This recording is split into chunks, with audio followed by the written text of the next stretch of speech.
Our Army is not only to be the best equipped and the best trained, but it is also to be the best informed Army in the world. Our soldiers are to know what we are fighting for. To help them understand, outstanding Americans are appearing before the troops at Army posts throughout the nation, discussing the causes, issues, and strategy of the war. Each Thursday night at this time, for the next 6 weeks, the Columbia Network will visit an Army post to broadcast a portion of such a speech to American troops. You will hear in their appearances before troops William L. Shirer, Quentin Reynolds, Herbert Agar, and Sergeant Alvin C. York. Tonight we are at Camp George Meade in Maryland, with officers and soldiers now waiting. Colonel Oliver S. Wood, the commanding officer at Fort Meade, will introduce the speaker. Colonel Wood. Officers and men at Fort Meade, and those listening by radio and Army posts in the United States and overseas. Tonight you are to hear a noted correspondent of the war. Many of you doubtless remember the broadcast of Lee White during the Balkan crisis and campaign. Those were tense, exciting, disastrous days. This correspondent was a victim of Nazi guns in the Yugoslavian campaign. He was among those evacuated at Crete and reached this country from Africa. Tonight, this wounded correspondent, returned from the wars in Europe and the Mediterranean, is practically recovered. We are happy to hear him speak tonight on the war to date. Mr. Lee White.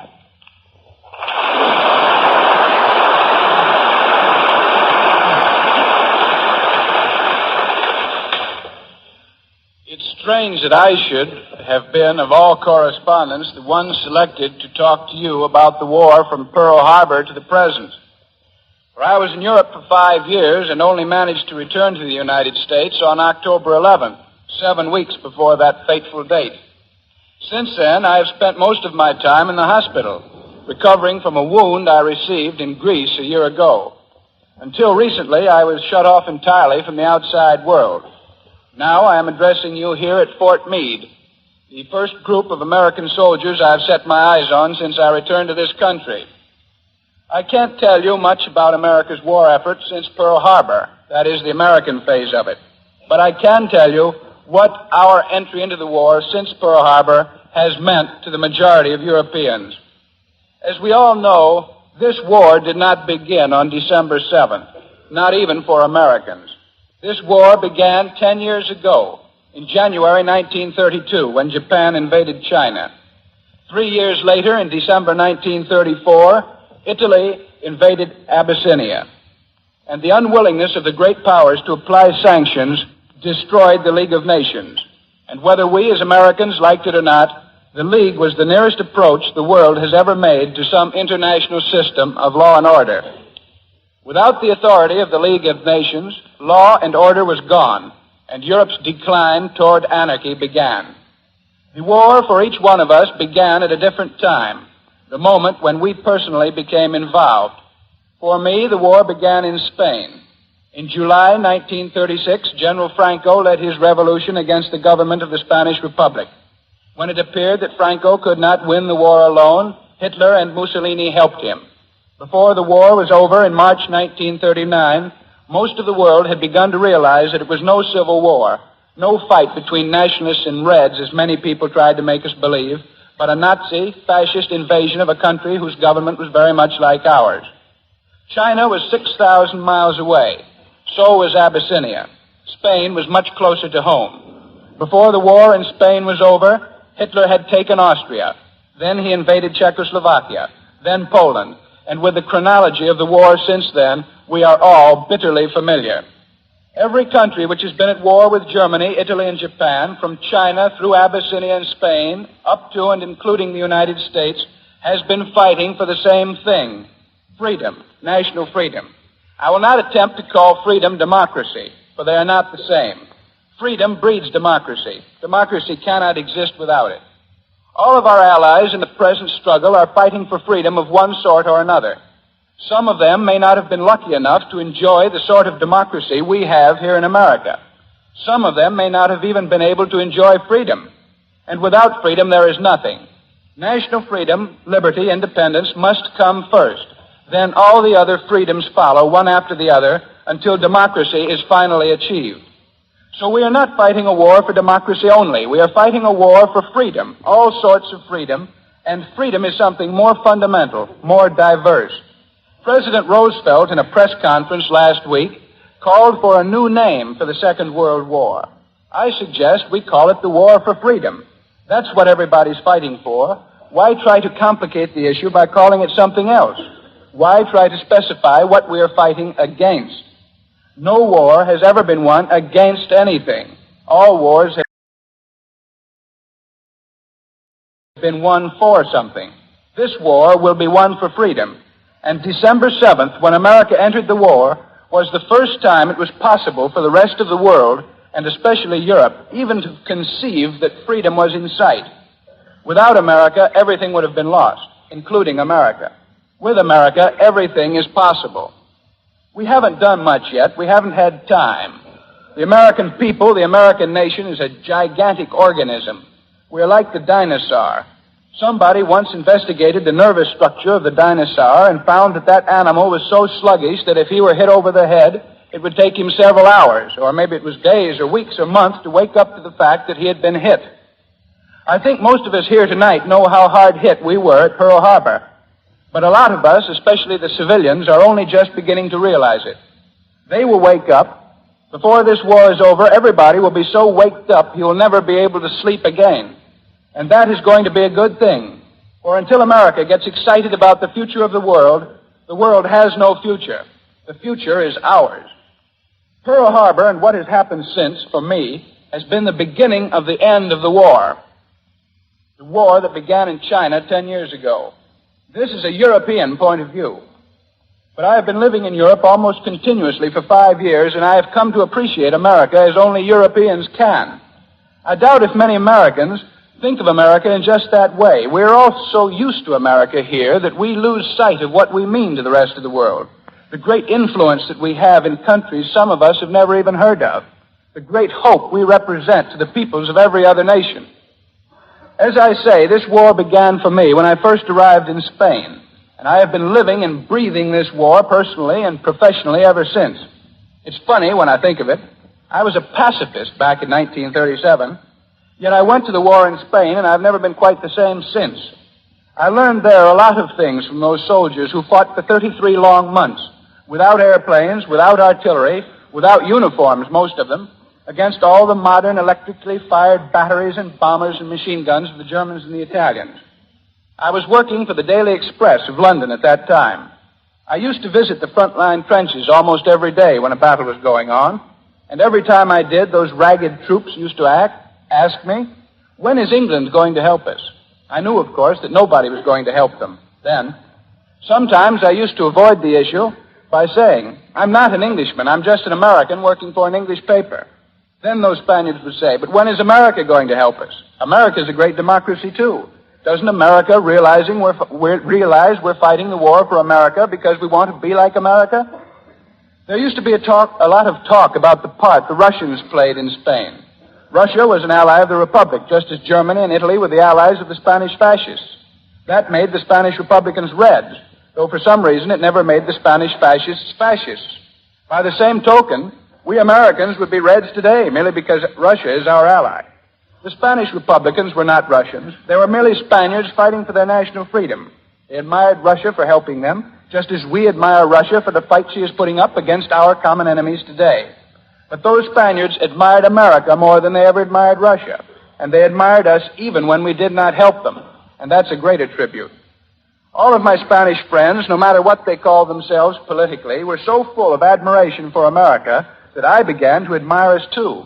I never really appreciated America until I went to Spain. I never realized what the word America meant to most Europeans.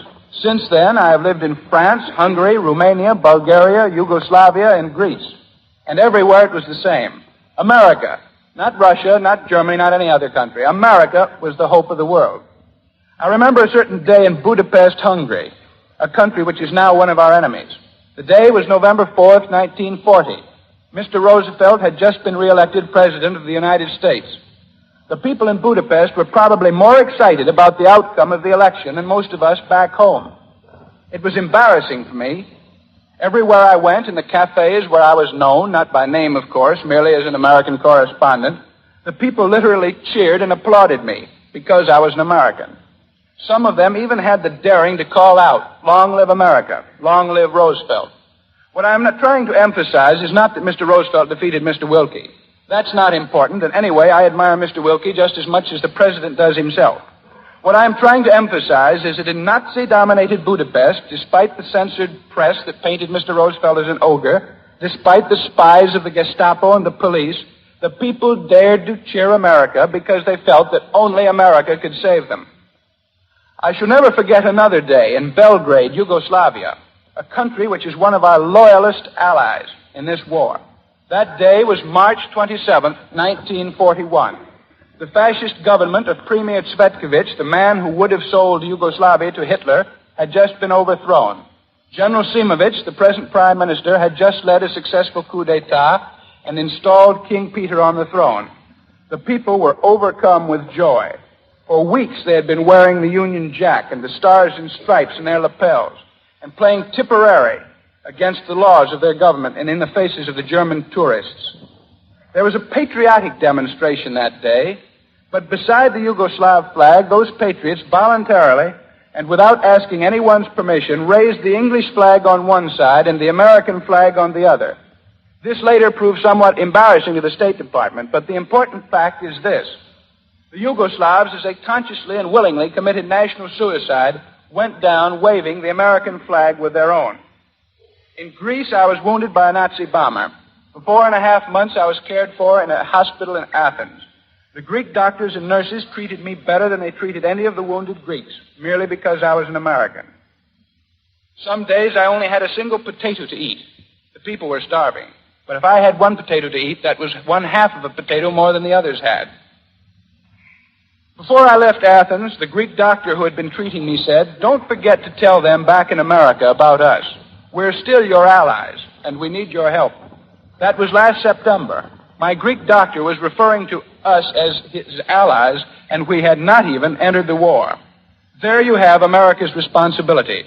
Unconsciously or not, we have been an example and a hope for the rest of the world. That is what Pearl Harbor means to me. That is what Pearl Harbor means to all Americans, all who have been in Europe, and to all Europeans.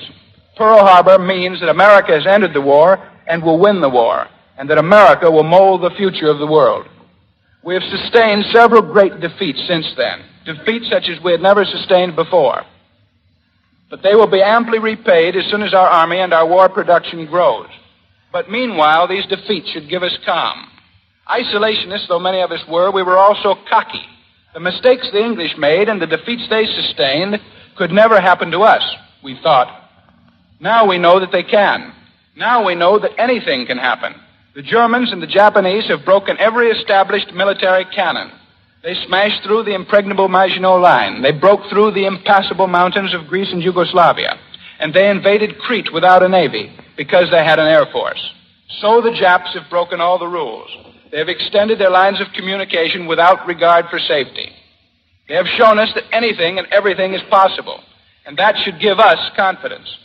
For we have everything the Japanese and the Germans have, and more.